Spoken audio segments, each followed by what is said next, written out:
Hi everyone, this is Lara Hammock from the Marble Jar channel, and in today's video, I'll cover what you need to say to your suburban, non-black kid about using the N-word.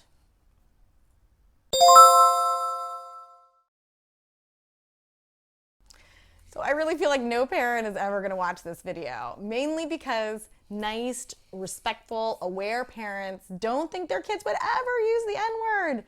I'm sure you've never had a conversation specifically about it, but your kid has never heard you use that kind of language. There's really no way that they would ever think that's acceptable, right?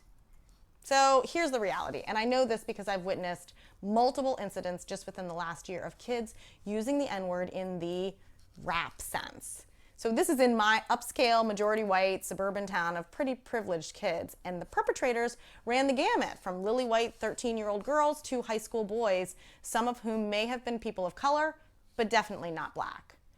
So here's why I think this conversation really needs to be had. These kids hear this word constantly in the context of both popular music and in popular culture.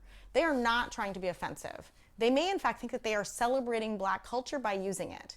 But without a straight conversation and some parental direction, it can feel to them like, as long as they're using it in the rap sense, kind of like using the word homie. Does anybody use the word homie anymore? It's okay for them to say. And I can tell you that it is affirmatively not okay for non-black kids to ever use this word ever. So here are the points I think you should make in this conversation. Number one, you should never use this word, and further, you should not tolerate it being said around you without comment.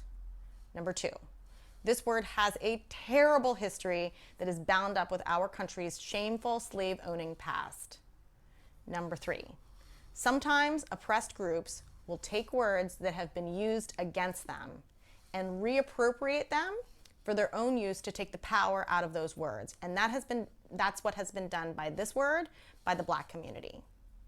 Number four, it is fine for black people to use this word, but under no circumstances is it ever okay for a non-black person to use it, even in a funny, non-pejorative, or humorous context. And even if you identify as a person of color because you are Asian, Middle Eastern, or whatever, you are still not black.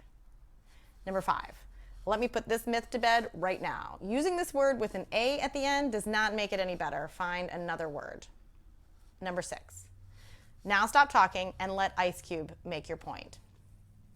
Ice Cube, if you don't know him, is a giant in the rap world and one of the main subjects of the movie Straight Outta Compton. Recently, comic and professional cynic Bill Maher got into trouble by making a joke on his show that involved him saying the N-word. So knowing that he had misstepped, the next week he invited a couple of outspoken black friends onto the show so that they could publicly excoriate him. Ice Cube gave Bill Maher the most impassioned and straightforward argument that I have heard against using the N-word. So here's a link to the YouTube clip, and I'll include a link at the top of the comment section below. I guarantee you that unless your kid is actually racist, which I highly doubt since you are watching this video, they will think twice about using this word after this conversation with you and after hearing Ice Cube's explanation. And maybe they will gain some awareness and shut it down in their friend group as well. We can always hope. Comments are always appreciated, and thanks for watching.